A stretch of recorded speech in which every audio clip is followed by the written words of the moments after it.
علماء کی کوششوں سے مختلف شہروں سے رضاکاروں کی ٹولیاں قرطبہ کی حفاظت کے لیے پہنچ رہی تھی۔ قرطبہ کا عقب وادی الکبیر کے باعث محفوظ تھا اور الزہرہ کی عمارت وادی الکبیر کے دوسرے کنارے پر تھی، اس لیے وہ خطرے کی زد سے باہر تھی۔ قرطبہ اور زہرہ کے درمیان آمد و رفت کے لیے دریا کے راستے محفوظ تھے۔ مامون کے لشکر نے 3 اطراف سے شہر کا محاصرہ کر لیا۔ کئی بار طلحہ کی افواج غلغار کرتی ہوئی قرطبہ کے دروازوں تک پہنچ گئیں، لیکن اہل قرطبہ کی شدید مزاحمت کے باعث انہیں ہر طرف پیچھے ہٹنا پڑا۔ تاہم مامون نے شدید نقصانات اٹھانے کے باوجود قرطبہ کا محاصرہ جاری رکھا۔ اسے یہ امید تھی کہ الفانسو اس کی مدد کے لیے پہنچ جائے گا، لیکن اس کی یہ توقع غلط ثابت ہوئی۔ الفانسو کو مامون کی فتح یا اہل قرطبہ کی شکست سے کوئی دلچسپی نہ تھی، وہ صرف ان 2 فریقوں میں جنگ کا خواہش مند تھا۔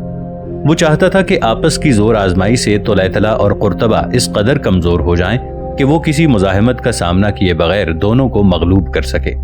اس نے قرطبہ پر حملہ کرنے کے لیے مامون کی پیٹھ ٹھونکی تھی، لیکن جب مامون قرطبہ کی 4 دیواری تک پہنچ گیا تو اس نے اپنے وعدوں کے باوجود اس کی اعانت کے لیے فوج نہ بھیجی۔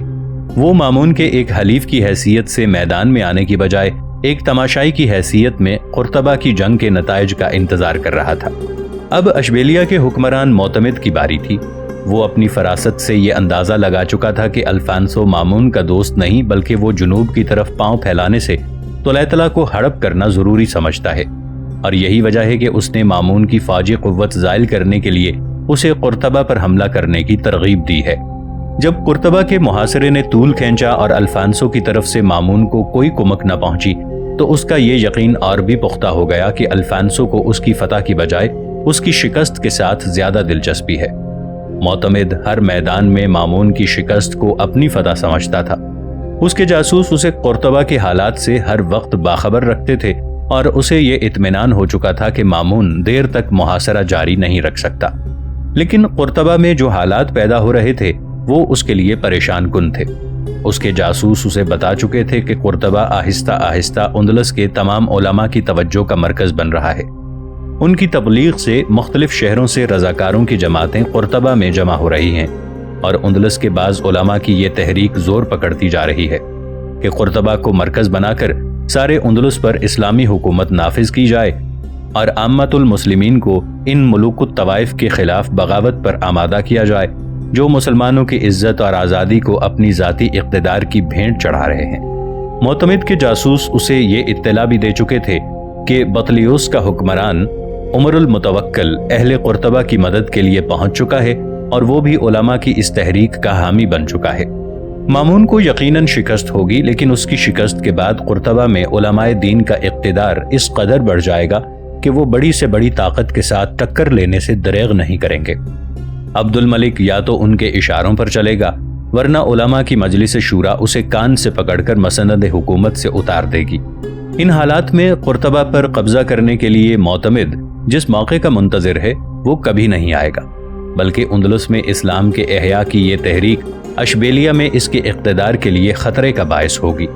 اس کے شاعروں، وزیروں، امیروں اور اس کی ملکہ کو یہ گوارا نہ تھا کہ اسلام کے نام لیوا کسی دن ان کے عشرت قدوں میں گھس آئیں گے اور ان کی عیش و نشاط کی محفلیں درہم برہم کر ڈالیں، بلکہ وہ قرطبہ اور الزہرہ کے ایوانوں کو بھی اپنی عیاشی کے اڈے بنانا چاہتے تھے۔ عبد المنعم کی بیوی صبح کی نماز کے بعد ہاتھ اٹھا کر دعا کر رہی تھی کہ صحن میں کسی کے پاؤں کی آہٹ سن کر اس کا دل دھڑکنے لگا۔ اللہ تیرا شکر ہے۔ اس نے تشکر کے آنسوؤں کے ساتھ دعا ختم کی اور اٹھ کر کمرے سے باہر نکل آئی۔ اس کا شوہر زرہ میں ملبوس تھا۔ برآمدے کے قریب پہنچ کر اس نے اپنا چمکتا ہوا خود سر سے اتارا۔ اس کے تھکے ہوئے چہرے پر مسکراہٹ دیکھ کر بیوی تمام کلفتیں بھول گئی۔ عبد المنعم برآمدے میں ایک کرسی پر بیٹھ گیا۔